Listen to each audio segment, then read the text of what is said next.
Hello दोस्तों। इस series के पिछले पार्ट में हमने देखा था कि कैसे समूह बेइज्जत होने के बाद यांग को फंसाने के लिए एक और प्लान बनाता है, जहां उसका वफादार साथी यूथिन जाकर यांग को अपनी बातों में लपेटकर उसे पीटने वाला था। पर हमारा यांग तो इतना ज्यादा चालाक है कि वो यूथिन को उसी के प्लान में ट्रैप करते हुए एक उसे हरा देता है और दूसरा उसके पास से अपनी कल्टीवेशन के लिए काफी सारे लो ग्रेड के हर्ब्स जीत लेता है, और फिर वो सोमो को जाकर चिढ़ा भी रहा था, ये बताते हुए कि उसे तो इस प्लान के बारे में पहले से ही पता था। बेचारा सोमो ये जानने के बाद कि उसका पत्ता खट गया, उसकी तो और ज्यादा खिलस जाती है। इस एपिसोड की स्टार्टिंग में हमें यंग को दिखा, जो कि कल्टीवेशन कर रहा था, वो भी उन हब्स का यूज करके जो वो जीत के लाया है। इन हब्स को यूज करते हुए उसकी कल्टीवेशन तेजी से इंप्रूव हो रही थी। स्पिरिचुअल एनर्जी उसकी बॉडी से रिलीज होने के साथ साथ वो हमें बताता है कि वो बॉडी टेम्पररी की 7th पर पहुंचने वाला है, जिसके साथ ही उसकी बॉडी अब विंड ब्लो नाम की उस टेक्निक को यूज कर पाई। साथ ही उसकी बॉडी को हो रहा पहले से भी ज्यादा स्ट्रांग हो जाएगा। 7 से 9th लेवल तक वो विंड ब्लो की टेक्निक को अच्छे से यूज कर सकता है। 9th लेवल के बाद उसकी बॉडी फायर एनर्जी रिलीज करने लगेंगी, जिसकी वजह से वो हेवन और अर्थ की एनर्जी को यूज कर पाएगा। यंग हमें बताता है कि फाइट करने की वजह से भी उसकी बॉडी की प्रैक्टिस तेजी से इंप्रूव हो रही है। वो धीरे धीरे अपने फोकस को इंक्रीज करते जा रहा था। फाइनली 7th लेवल को अचीव करने के बाद वो तो अपने बिस्तर पे जंप करने लगता है कि कमाल हो गया। उसे यकीन नहीं हो रहा है कि वो लड़का जो कि 3rd लेवल पर अटक कर रह गया था, वो 7th लेवल पर पहुंच गया है। अब यंग अपनी प्रैक्टिस को बंद नहीं करना चाहता था, उसे अपनी पावर और ज्यादा इंक्रीज करनी है। इसीलिए वो और सारे हर्ब्स को जलाकर बैठ जाता है। कल्टीवेशन करने उसे तेजी से अपनी कल्टीवेशन को इंप्रूव करता हुआ देकर दूर से झूमो, जो कि उस पर नजर रख रहा था, वो कहता है कि कौन से मॉन्स्टर ने इसके ऊपर कब्जा कर लिया।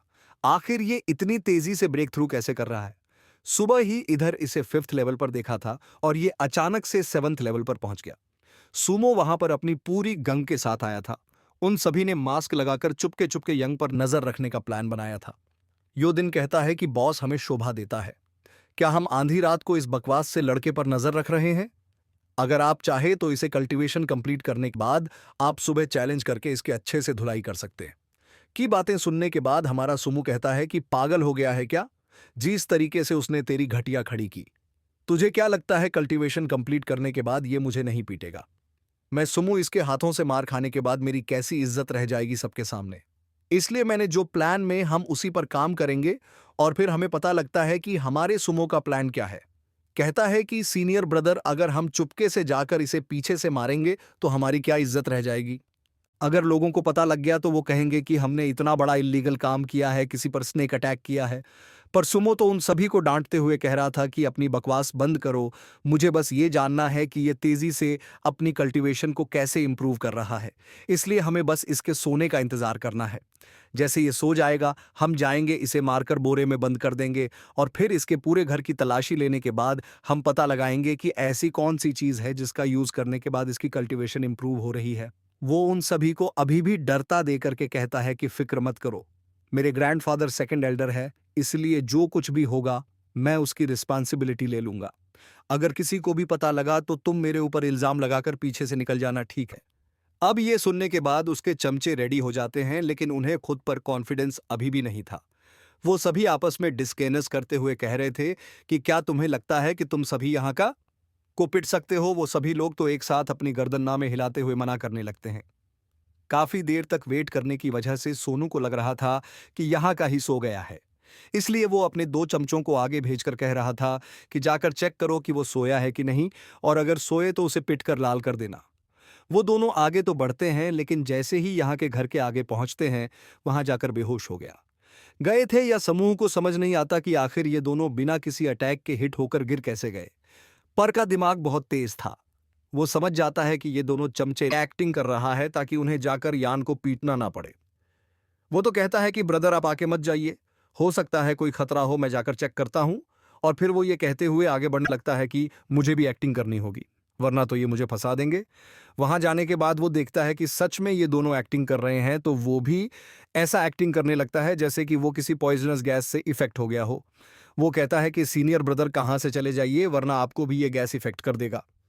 सोमू बेवकूफ है, लेकिन इतना भी नहीं, जाकर उन सभी को किक मार के जगाने लगता है कि मेरे सामने एक्टिंग कर रहे हो। उनकी अच्छे से क्लास लगाने के बाद वो डिसाइड करता है कि वो खुद ही जाकर यांग को सबक सिखाएगा। पर जैसे ही वो डंडा उठाकर यांग के दरवाजे को हल्का सा ओपन करता है, यांग जिस मेडिसिन को अब्सॉर्ब कर रहा था, उसकी स्मेल इन तक पहुंच जाती है। अब आप लोगों को तो पता है कि वो गैस पॉइजनस है, इसलिए तो सुमो से स्मेल करते ही वहां पर नीचे गिर गया था।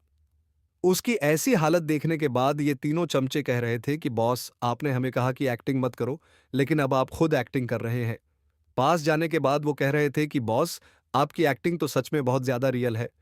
सुमो, जिसकी सच में पॉइजन की वजह से हालत खराब हो गई थी, वो उन्हें पीटते हुए कह रहा था कि गोचू, यहां पर सच में पॉइजनस गैस है जिसकी वजह से मैं इफेक्ट हो रहा हूं, देख मेरी आंख लाल हो गई है। दरवाजा ओपन होने की वजह से धीरे धीरे ये स्मेल सभी को भी आने लगी थी। अचानक से उन सभी की आंखें रेड हो जाती हैं और वो खुद बस अपना कंट्रोल खोल देते हैं और एक दूसरे के साथ ही फाइट करने लग जाते हैं। योतियान और सोमू, जो कि एक दूसरे से चिपके हुए थे, वो भी एक दूसरे की पिटाई करने लगते हैं। अब रात के अंधेरे में इस तरीके का शोर शराबा हमारे यहाँ के कानों में भी पहुंच जाता है। वो तो अपने फुरनके को छुपाते हुए कह रहा था कि अच्छा हुआ, बाल बाल बच गया, आज तो उसे इस पॉइजनस गैस ने बचा लिया। नेक्स्ट मॉर्निंग हमें काफ़ी सारे बच्चे एरिना में प्रैक्टिस करते हुए दिखाते हैं, या वहाँ पर पहुँच गया था उनके साथ प्रैक्टिस करने के लिए, क्योंकि पिछली रात ही उसे पता लग गया था कि फाइट करने की वजह से भी उसकी कल्टीवेशन तेज़ी से इम्प्रूव होती है। वहाँ के बच्चे तो उसे देखकर उसका मजाक उड़ाते हुए कह रहे थे कि सीनियर उधर वहाँ पर क्या करने आए हैं, सफाई? वो इस बात पर जवाब देते हुए कह रहा था कि सफाई तो मैं कब का कर चुका हूँ, फिलहाल तो मुझे तुम लोगों के साथ प्रैक्टिस करनी है। उन्हें तो लग रहा था कि जैसे मौका मिल गया, वो सभी एक साथ यंग के सामने आते हुए कह रहे थे कि चलिए एक साथ फाइट करते हैं। अब वो सभी एक साथ आगे बढ़ के उसके ऊपर अटैक कर पाते हैं।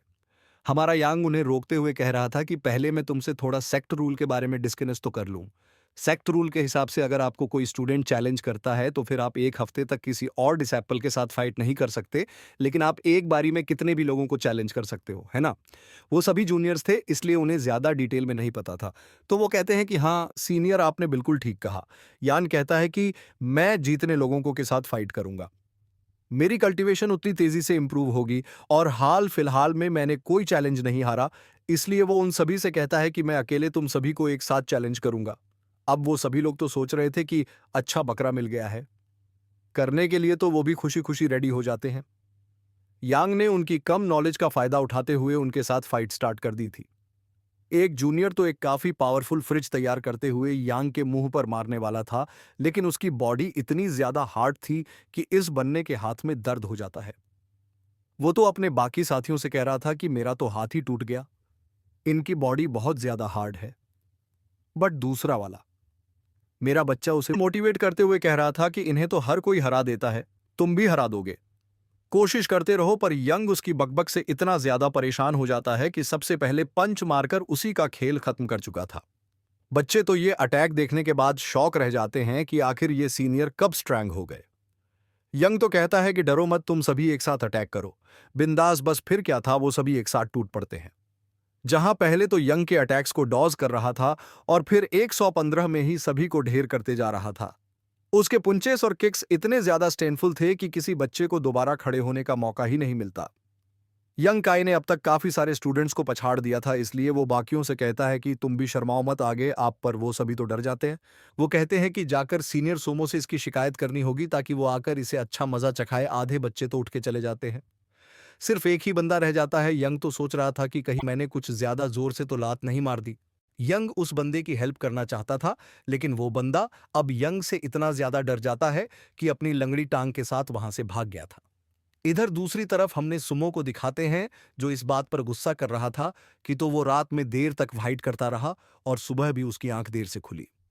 तब जाके लुधियाना से बताता है कि ब्रदर, जो स्मेल हमने यंकाई के घर के बाहर स्मेल की थी, वही सेम फ्रेगनेस मुझे आपके रूम से सुबह सुबह ही, इसका मतलब ये है कि यंकाई ने आपके रूम में वो फ्रेगनेस पिलाई होगी। ये सुनकर तो सोमू को काफी ज्यादा गुस्सा आ रहा था कि वो बदतमीज लड़का, उसकी हिम्मत कैसे हुई मेरे खिलाफ ऐसे साजिशें करने की। तभी वहां पर उसके सभी जूनियर्स आते हैं, जो कि उसकी टीम में थे। वो तो कह रहे थे कि सीनियर ब्रदर, हमें यंग ने बहुत बुरी तरीके से पीटा, वो इतना ज्यादा पावरफुल हो गया कि उसके 115 से हम सभी लोग काफी बुरी तरीके से घायल हो गए हैं।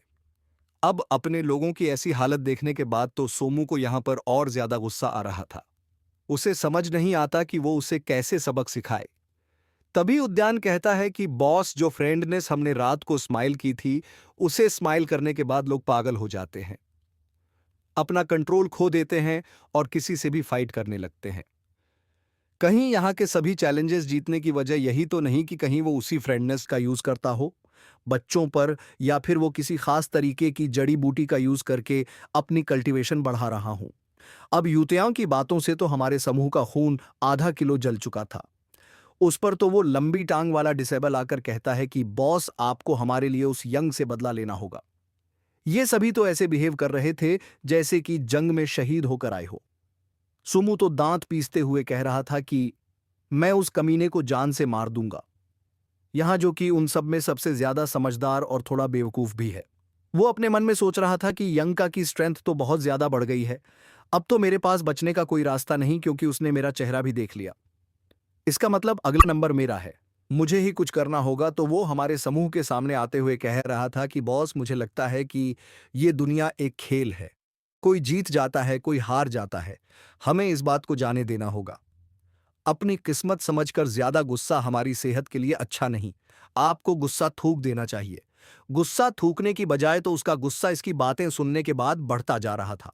वो उसकी कुटाई लगाते हुए कहता है कि अपनी बकवास बंद कर, अगर तूने एक लफ्ज और बोला ना तो मार मार के तेरी खटिया खड़ी कर दूंगा। अब मुझे ऐसा कोई प्लान बताओ कि सांप भी मर जाए और लाठी बिना टूटे। मुझे उस यंग काई को अच्छा सबक सिखाना है।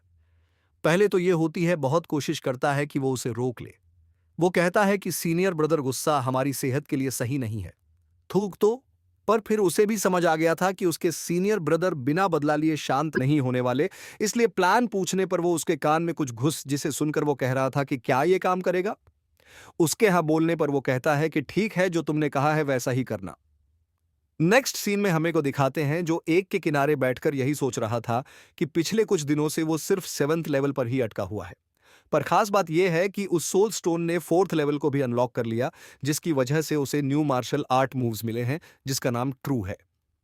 इसे प्रैक्टिस करने के लिए उसे ऐसी जगह पर जाना था जहां पर यंग एनर्जी ज्यादा हो। वो कल्टीवेशन मेथड इतना ज्यादा अच्छा है जिससे बॉडी की यंग एनर्जी धीरे धीरे इंक्रीज होगी। साथ ही उसकी बॉडी के डेंट स्ट्रांग होंगे और उसकी बॉडी का कोर और भी ज्यादा स्पिरिचुअलाइज्ड हो जाएगा। ये बोलते हुए वो अपनी कल्टीवेशन को कंटिन्यू रखता है। जहां कल्टीवेशन करते हुए हम उसकी बॉडी के कोर को साफ साफ देख पा रहे थे, जो उसके पेट से उसके गले तक आ चुका था। इसकी वजह से उसकी स्पिरिचुअल एनर्जी काफी तेजी से एनहांस हो चुकी थी। वो तो बहुत ज्यादा मिस फील करते हुए कह रहा था कि ये एनर्जी तो बहुत ज्यादा अमेजिंग है। ये मार्शल आर्ट मूव तो इतना काम का है कि मैं इसके बेनिफिट्स गिनवा भी नहीं सकता। इसे प्रैक्टिस करते हुए तो मेरी बॉडी अपर लिमिट तक पहुंच चुकी है। वो हमें बताता है कि ऑल्दो ये टेक्निक बहुत ज्यादा बेनिफिशियल है, लेकिन इसे प्रैक्टिस करना उतना ज्यादा ही मुश्किल है। वो तो थोड़ा सा मुंह बनाते हुए कह रहा था कि अब मुझे कंटिन्यू करते रहना होगा, चाहे मुझे कितनी ही तकलीफ क्यों ना हो। लेकिन हाँ, ये पावर बहुत अवेसोम है। ये बोलते हुए वो तेजी से आसपास की यंग एनर्जी को अब्जॉर्ब करने लगता है। ज्यादा यंग एनर्जी हो जाने की वजह से उसकी बॉडी जलने लगी थी। काफी देर तक ये अनवेयरेबल पेन बर्दाश्त करने के बाद फाइनली उसकी बॉडी एक तेज एनर्जी रिलीज करती है, जिसके साथ ही वो तेजी से अपनी कल्टीवेशन को इंप्रूव कर चुका था। अब सक्सेसफुली अपने लेवल को इंक्रीज करने के बाद वो काफी खुश था, लेकिन उसकी बॉडी गर्मी की वजह से तपने लगती है। उसका पूरा चेहरा रेड हो गया था। यान की पावर इस बार इतनी ज्यादा एक्सट्रीम थी कि आसपास के पेड़ भी बुरी तरीके से हिल जाते हैं, जैसे कि कोई आंधी आई हो। यांग काई को पता था कि यंग एनर्जी की वजह से उसकी बॉडी बुरी तरीके से हिटअप हो जाएगी, इसलिए उसने खुद को ठंडा करने के लिए वहां पर पहले ही ठंडा पानी रखा हुआ था, तो उस बकेट में नहा लेता है। अपनी पावर को और भी ज्यादा देरी से बढ़ाने के लिए ये लड़का बहुत ज्यादा सूरज की रोशनी थोड़ी सी कम हो जाने के बाद वो सोच रहा था कि क्या मुझे नेक्स्ट डे का वेट करना होगा, क्योंकि सूरज की रोशनी की वजह से उसे प्रॉपर यंग एनर्जी मिलती रहेंगी। ये बहुत ज्यादा जिद्दी है, इसलिए डिसाइड करता है कि वो छप्पत पर बैठेगा, जिससे उसे सूरज की रोशनी मिलती रहेंगी। शाम तक अपनी कल्टीवेशन को कंटिन्यू रखने के बाद वो फाइनली थक कर सो जाता है, ये सोचते हुए कि चलो, जैसे ही कल सुबह सूरज निकलेगा वो फिर से अपनी कल्टीवेशन को करने लगेगा। अब उसे बस थोड़े से मेडिसिन की जरूरत थी, जिसे बनाने के लिए उसे मिस्टर के पास जाना होगा, क्योंकि हब्स तो वहीं लाकर देंगे। वो खुद को मोटिवेट करते हुए उठता है कि तभी उसे जंगल से एक चमकती हुई चीज नजर आती है। अब इतनी रात को जंगल में क्या चमक रहा है? जैसे जानने की जिज्ञासा इतनी ज़्यादा बढ़ जाती है कि वो आधी रात में ही जंगल जाने का डिसाइड करता है। और इसी के साथ हमारा ये वाला एपिसोड हो जाता है ख़त्म।